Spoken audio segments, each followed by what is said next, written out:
লেওড়া সাধু তো হবাই, ভিউজ কামানো হয়ে গেছে না। তো হেই গাইস, আমি চলে এসেছি আমার আবার একটা নতুন ভিডিও নিয়ে। আর আজকে কথা বলবো সেই রাকেশ আর সেই সুইটিকে নিয়ে, যারা কিনা বিচ্ছেদ হয়ে গেছিল কিন্তু তাদের আবার মিল হয়েছে। ভিডিওটা স্কিপ না করে ভিডিওটা শেষ পর্যন্ত দেখতে থাকো, কারণ ভিডিওটা অনেক ইন্টারেস্টিং হতে চলেছে। তো ওসব কথা বাদ দাও, নিজের বেলায় হাত দাও, ভিডিওটা স্টার্ট করা যাক। Let's play again. आइए देखते हैं बैठचंद मजा आएगा। শ্বশুর বাড়িতে এসে আমার বউকে আমি নিয়ে যাচ্ছি ছবি তুলে দিতে। তার মানে বাড়া এতদিন নাটক ছিল। এই খেঁচা বাড়া ইটটা দে তো। কেন দাদা, ইট কি করবে? এর গাঁড়ে বাড়া ইট ভরে প্লাস্টার করে দেবো। শ্বশুর বাড়িতে এসে আমার বউকে আমি নিয়ে যাচ্ছি ছবি তুলে দিতে। জানতাম বাড়া, শুধু আমি না, সমস্ত রোস্টাররাই জানতো যে এরা মারাচ্ছে প্র্যাঙ্ক। এদিকে রোজ রাতে উঠছে কাঁধে ঠ্যাং।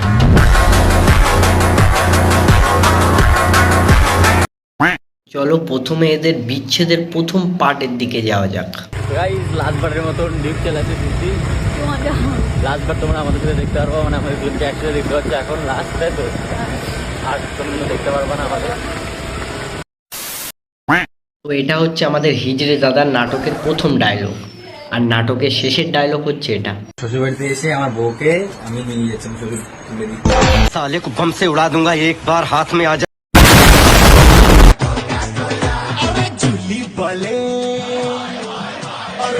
অনেকদিন বউ কাছে না থাকলে অবস্থাটা এরকমই হয়, সারা গা হাত পায়ে লেগে যায় মাখে। তোমরা যেন বাড়া উল্টো পাল্টা কিছু ভেবো না, ওই আটা মাখার কথাই বলছি আমি। আজকে পেলাম দু হাত ভরে। আর কেউ আলাদা করতে পারবে না আমাদের। কেন ডাক্তারের কাছে কি প্লাস্টিক সার্জারি করে কি বান্টু ফান্টু লাগাতে গেছে নাকি? কারণ আমাদের দাদা দেখতে ছেলেদের মতন হলেও তার ব্যবহারগুলো কিন্তু ছেলেদের মতো না। কি ভালো লাগে ওকে দেখলে, বুকের ভেতরটা উথাল পাথাল করে গাইস, ওকে দেখলে বুকে ঝড়।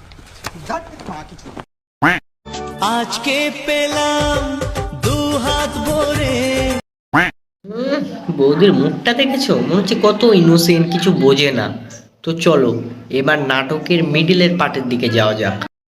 প্রথমে আমাদের বৌদি নাটকের মিডিলে কখনো হাসে, তোমার ওই হাসি, কখনো ডান্স করে, আবার কখনো কখনো চোখে টাইগার বাম লাগিয়ে কান্না করে। আমি বুঝলাম না রে এক মনেতে কয়জন দিবি ঠাই। নাটকের প্রসেস কিন্তু আমাদের দাদার মধ্যেও রয়েছে। প্রথমে হাসে, আরে খেচা, তোকে বলেছিলাম হাসি খুশির মানে একটা ভিডিও চালাতে, তুই তো মারা হিজড়ের রিয়াকশন দিয়ে আর ভিডিওটা চালিয়ে দিয়েছিস। তারপর দাদা আবার কখনো ডান্স করে, তারপর আবার কখনো কান্না করে, তাই তো এগুলোই তো হচ্ছে। তো তোমাদের আমি সব ক্লিয়ার করে দিচ্ছি ব্যাপারটা, এক মিনিট। গাইস ঠান্ডা লাগছে আমার, আমি ঠান্ডায় থাকতে পারছি না। এইসব চাদর ফাদর বাড়া কাজ হচ্ছে না, কেউ বাড়া ব্ল্যাঙ্কেট দাও। আমার বাড়া ঠান্ডা লাগছে, তোমরা কি কেউ কোনোদিন বিশ্বাস করবে? করবে না তো, কারণ বলবে যে এক্ষুনি গেঞ্জি পরেছিল, আবার এক্ষুনি চাদর নিয়ে ন্যাকামো করছে, নাটক করছে।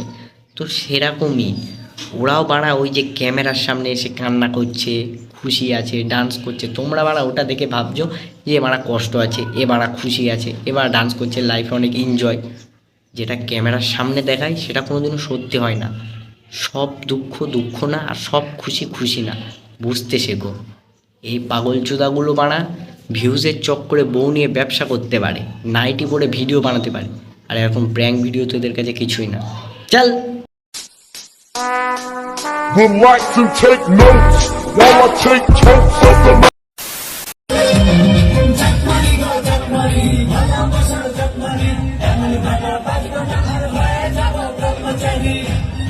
এটা হচ্ছে রাত্রেবেলা বাংলা মাল খেয়ে ফাংশনে গিয়ে ডান্স করার সিন।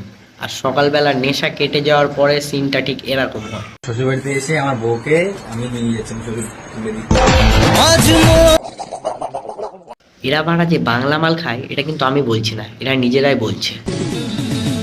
বাংলা মাল ছেড়ে হাতে শরবত নিয়াছি, সব কিছু সাইডা আমি সাধু হইয়াছি। হ্যাঁ লেওড়া, সাধু তো হবাই, ভিউজ কামানো হয়ে গেছে না। ও একা মনে প্রশ্ন শুধুই জবাব খুঁজে যায়।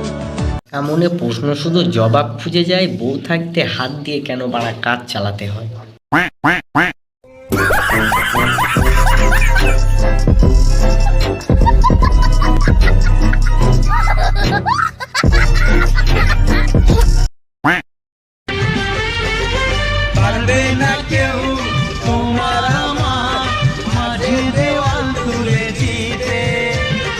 তোদের জন্য বাড়া ফালতু ইট বালি সিমেন্ট খরচা করে দেওয়াল তোলার কোনো দরকার নেই।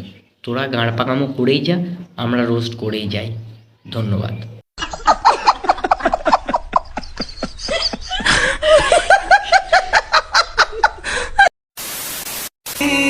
एक है चंदन एक है पानी। ল্যাওড়া চোদা, মনে হচ্ছে বাদরের পোদে কে মারা ময়ূরের পাটনা লাগিয়ে দিয়েছে। দেখ গাইস, আজকের ভিডিওটা এই পর্যন্ত ছিল। যদি ভিডিওটা ভালো লাগে ভিডিওটাকে অবশ্যই লাইক করে দিও। তোমরা যারা চ্যানেলে নতুন এসছো চ্যানেলটাকে অবশ্যই সাবস্ক্রাইব করো, আর যারা ফেসবুক পেজ থেকে দেখছো পেজটাকে অবশ্যই ফলো করে দিও। আর হ্যাঁ, নেক্সট ভিডিওটা তোমরা কাকে নিয়ে দেখতে চাও অবশ্যই কমেন্টে জানিও। তো আজকের জন্য টাটা, অপেক্ষা করো নেক্সট ভিডিওর জন্য।